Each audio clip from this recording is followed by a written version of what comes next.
Hi friends!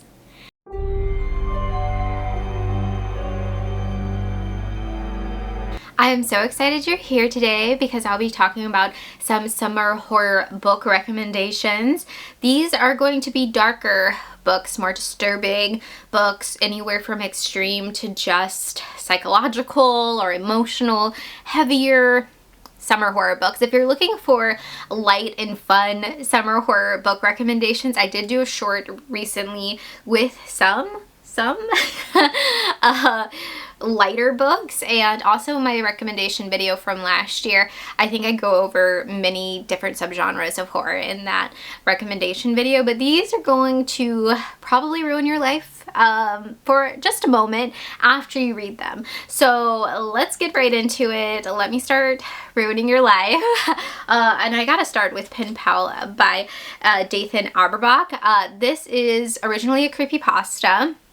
But it is all put together. It is split up into kind of different moments in this kid's life, or it's the guy, he's reflecting when he was a kid about stuff that happened to him, just really creepy instances. And I have goosebumps thinking about this one. There is very creepy imagery done in this, but it is told in a creepypasta style, so if you're not familiar with that type of writing, you might not get into this one super quickly. I know it took me a minute to get into it. I think I was like 50 pages in when something happens and I was just like, ah! I was like looking out my window. It's absolutely terrifying, and what ends up happening in this is so disturbing. It is like hurts your head. It's emotional. It's so good. It is so creepy. It's a really great vacation read, I think. If you're like somewhere unfamiliar in the woods, it will really creep you out. And of course I had to have a king book on this list because he is the king of horror, and he has his good share of some summer horror books, but I feel like this one doesn't get talked about a ton, and that is Cujo. This is actually on the shorter side of his book, so I feel like it's great to knock out during summer because I think it's only 300 pages, which is short for King, and this was written in the height of his addiction. He doesn't even remember writing it, and this is one of his darkest, most disturbing books. It is insanely dark and sad and devastating. There is a bit of like family drama stuff in this that is a part of it that is not in the movie, which I'm glad is not in the movie. But yeah, if you can get over that part, it is a really good book. You feel really bad for Cujo. You get points of view from him in this book. And he was such a good boy until he got bit on the nose by a rabid bat. And he ends up being rabid and going after mother and son in a Pinto in the middle of summer, and yeah, that's all I'm gonna say about it. It's definitely, yeah, different than the movie, but it just hits so hard. It is page turner too. You'll fly through it. So I have to talk about a David Sodergren book. I feel like I always end up forgetting David Sodergren books because I don't own a ton of his books, but they're all on KU, and Forgotten Island is such a great summer horror book. I think I read it, was it last year or the year before, and I was just like, oh my gosh, this is a bit of a mix of, I feel like, a slasher. There's slashery parts in it, but it's more of a creature feature. And if you can't tell from the cover of it, it's spiders, because you can see the web, and it is just so gnarly. David Sodergren does not hold back in the gore and the disturbing scenes. The ending of this is forever burned in the back of my eyeballs, I feel like, and I'll never forget it. Has some crazy body horror in it. There is some disgusting kills in this, and it's just unforgettable, and I kind of want to reread it just talking about it. It is a blast, and you'll fly through this one as well. So I'm a bit hesitant to recommend this one because it is very disturbing. I would say this is like an extreme horror book, and it deals with has children doing very foul things. Almost, what is it? Beyond diabolical, abominational. Yeah, I guess that's the correct term. And that's Jack Ketchum's Off Season. And also, this is like extreme horror written in, I believe this was the 80s. 80s or, yeah, 90s. It's old. And that kind of comes through with how Jack Ketchum writes the women in this. It's very dude is writing women, yeah, it'd be horror movie style. So just a heads up on that. And yeah, there's children in this doing abominational things, and it's disgusting. And I have not read the sequel to this yet. I kind of want to. I've been hesitant because this was just so gross to me. It has affected me still to this day. I think I will see this on a shelf or something, or somebody recommended it in a video, and I'm like, yeah, that happened. I've read that, and it was very disturbing.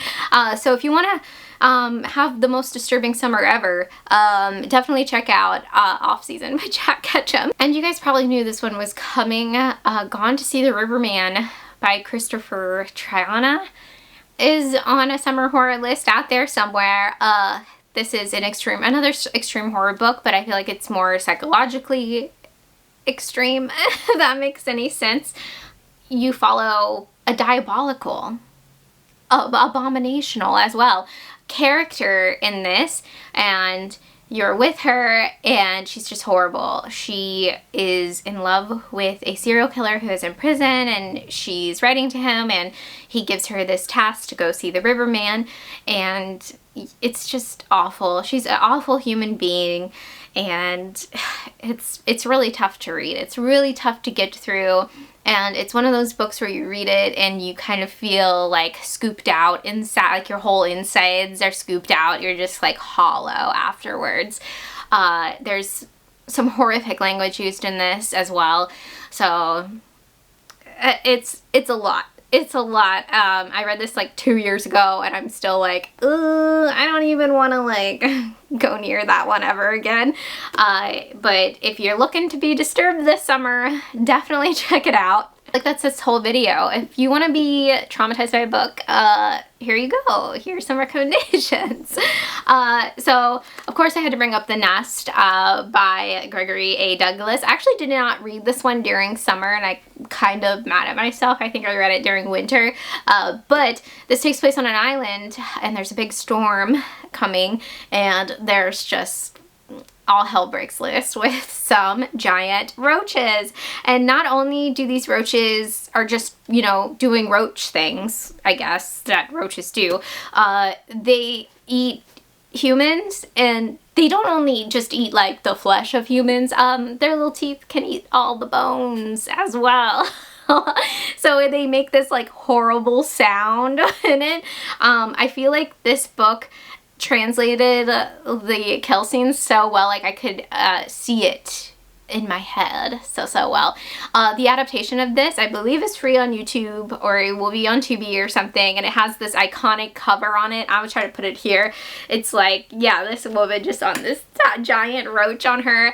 It's so iconic. But the movie is very boring compared to the book. I feel like the book has more kill scenes in it and just like goes even harder in it, while the movie does not do that until the very end. The movie saved its budget for like the last 15 minutes of the movie is awesome, but the book is much better, I feel like.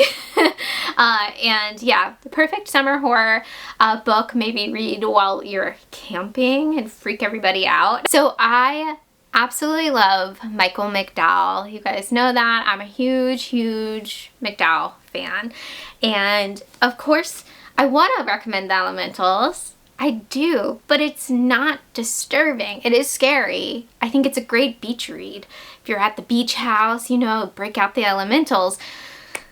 But it's not disturbing. It's like a fun, spooky time, and you're also scared, and everybody's in the middle of the day here. It's great. It's a great summer horror book. You'll see it on every list.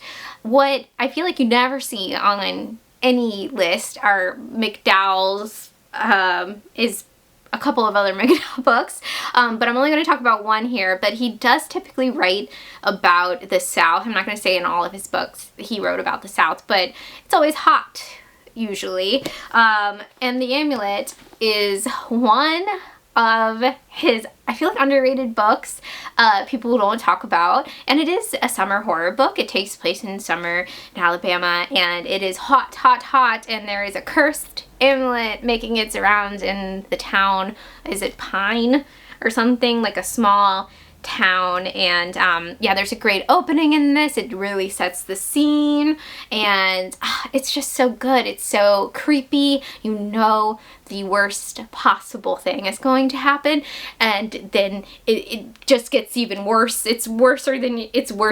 Yeah. It's much worse than you think when you read it. It's just awful.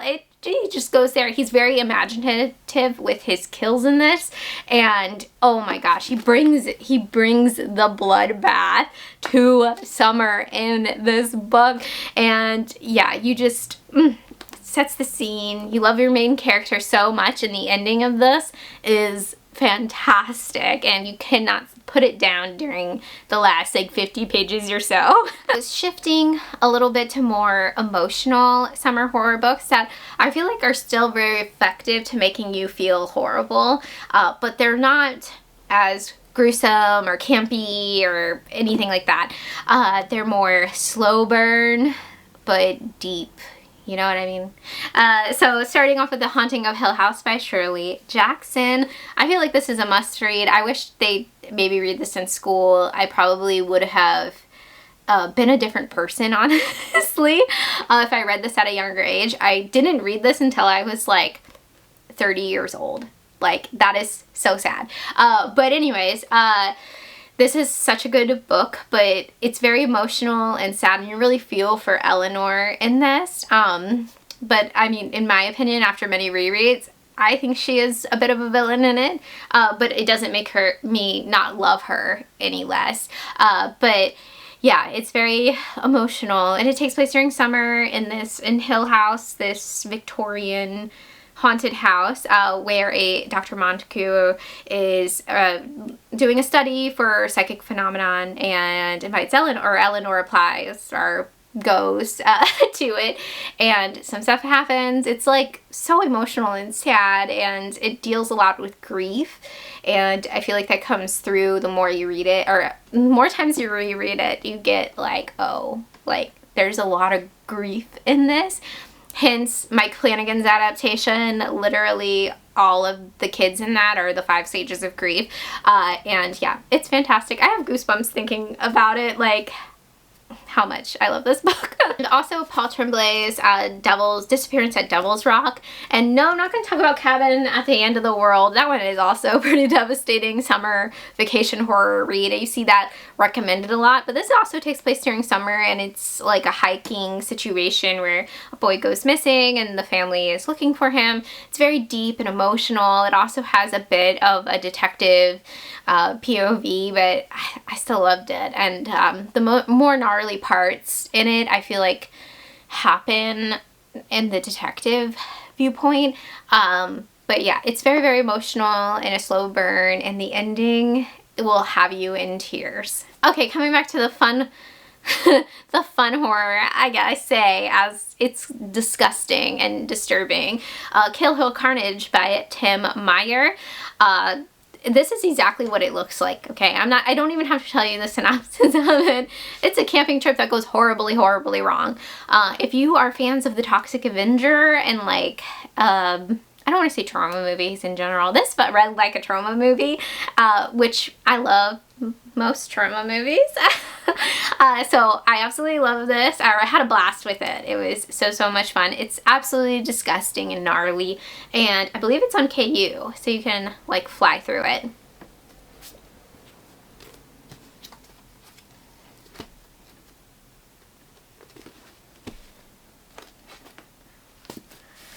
Okay, so I'm going to talk about these books very briefly because they are very disturbing books. So Exquisite Corpse by Billy Martin. This is one of my favorite books of all time. It is written so beautifully and poetically, but it's about two serial killers falling in love in New Orleans in the 90s, and it is insanely disturbing and gross and so sad because you follow one of the victims in this, and it's absolutely devastating and heartbreaking and repulsive and nihilistic and dark and deep, and it is one of those books you put down and you're like, do I have a soul anymore? I don't think so. I think Billy Martin took my soul from this book. It's absolutely amazing, takes place during summer. You know, if you're gonna read anything to question everything, read Exquisite Corpse this summer. And same with Manhunt by Gretchen Felker Martin. This is apocalyptic horror. It is so gross though, like, because I'm reading Cuckoo right now, an arc of Cuckoo by Martin, and it's very visceral style of writing. Just disgusting and repulsive. But this is an apocalyptic story. I just got zoned out. I was thinking about Cuckoo for a second. But I read this when it came out, so I'm a little bit rough on the synopsis, but I believe it's a apocalyptic New England, and we're following two trans women who have to eat a certain part of men to not turn into feral, disgusting men. That is the disease. And I actually looked up stuff, like I was really interested in the science that was in this, and it's all true. Like, it's all true. I was like, oh my gosh, I had no idea. So the more you learn. If you can't tell, the part that they have to eat is kind of on the cover here. This is one of my favorite covers of all time, actually. Yeah, it is so disgusting and horrible. I'm thinking about a scene towards the end of something our main characters stumble upon, and it's absolutely disgusting and gross and amazing at the same time. So if you're gonna read an apocalyptic horror book that is insanely disturbing and is not the road, read Manhunt. And then I wanted to end on some more fun ones that I recommend all the time, but especially for summer. I think they are just a blast. Paradise Club by, hey, another Tim Meyer. So this is super fun. This is about like a sweepstakes. People won, and they go and they have to give up their cell phones, and you're like, red flag. But they go to this island and they think it's gonna be like this free vacation. No, they're being hunted by the world's most notorious serial killers. It's a great slasher. It has such a fun twist in it that I did not see coming. I love it. Fantastic. Definitely check it out for summer. And another summer horror book I will never stop recommending is The Cotton Candy Massacre by Christopher Robertson. It has everything in it. It has one of my all-time favorite tropes in it that I can't even tell you what it is because it is a spoiler, but you'll get it pretty early on, I feel like, but I don't like spoiling that. There's clowns. There's a carnival. It takes place in the 80s. It's so fun. It's written like very cinematically too, like a movie. It's great and fantastic, and you should read it because it's fun. So there you have it. Those are some of my very disturbing summer horror book recs to check out this summer. You know, ruin your life just for a moment this summer. Leave your recommendations in the comments down below if you have any, because you know I'm always down to ruin my life with a good horror book. And I hope you guys have a fantastic day. Bye!